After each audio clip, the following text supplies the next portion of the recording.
So, so yeah, thanks, Karen, for these insights into social media. And so my next question is around the types of social media tools out there. Are they all equal? Are they all interchangeable, or what do you have to say about that?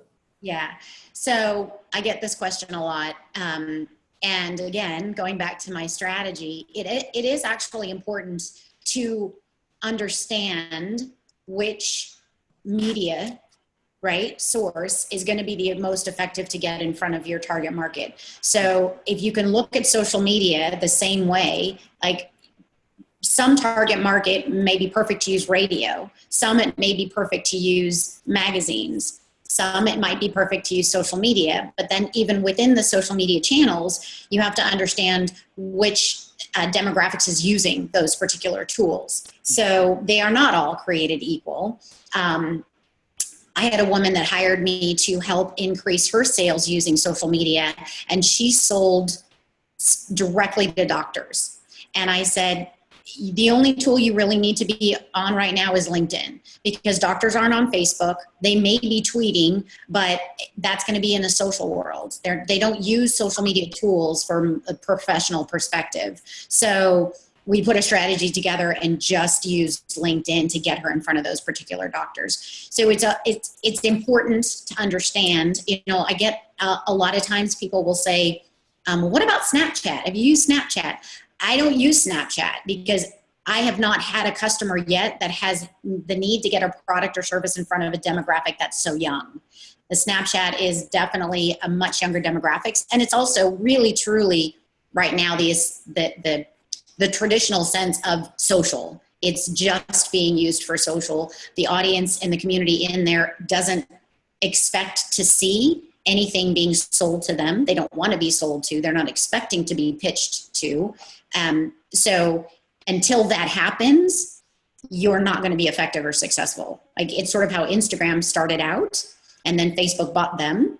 And so people now they have somewhat of an expectancy to see sponsored ads now on Instagram, whereas before you would never have seen that. But it kind of took some time for that audience to become accepting of businesses being on these social tools. And definitely took some time not nearly as long for Facebook. But so when I create a strategy for a particular customer, I will incorporate all of the social media tools regardless, but I will identify why I think this is the right one and this isn't the right one, so that they understand the reason behind the strategy. That I don't just say, okay, it's just Facebook or it's just Twitter. I'll talk through all of them so they understand that if there's any shift or evolution, or they want to go into a different target market, that they'll be armed with knowing which tool is going to be the most effective as they potentially progress through to a different target market. And would the messaging or even the content be slightly different from whether you're using Facebook or LinkedIn? Yeah, absolutely. It is. Because in LinkedIn, so LinkedIn really, quite honestly, is what we consider, and you probably know this, is more of what we call a B2B, right? So it's a business to business type of a networking tool. It's not what we call a B2C, which is a business to client, which is really what you would look at a Facebook, for example, to be using.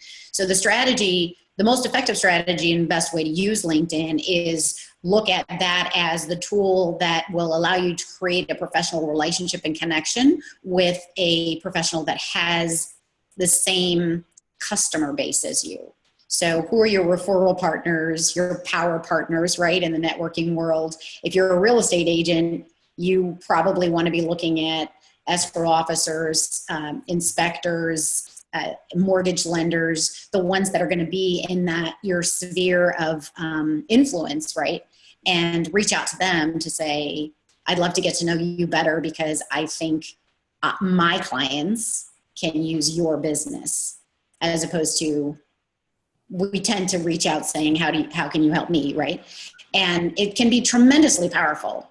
And again, get narrow. So start in your own backyard. If you know that you are in a small, geographical area, If it's Pasadena where you're building your business, then reach out to a power partner that's in Pasadena. Hey, I see that we're here together. Let's go have coffee. I want to get to know you and your business better so I can refer to you. And that's LinkedIn. Once you start trying to shove your business down the throat of the LinkedIn, you're going to lose them. So that's how the message is very different in LinkedIn, right, than what you would say to Facebook, because the users on Facebook are expecting you to entertain them. They go onto Facebook to be entertained.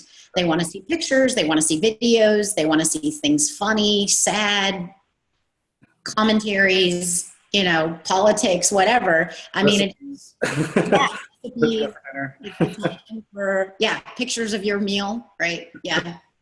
So I love Facebook from a marketing perspective because I can get really fun and creative with putting a post together for a client, because you can really get out of the box with Facebook and get some traction that way. Yeah. Whereas LinkedIn's, it's a bit stuffier. Well, we got to change that. We got to change that a little bit. Right. Let's shake it up. LinkedIn. Yeah, unstuff LinkedIn. Yeah. Good. So it goes back to it goes back to target market again, right?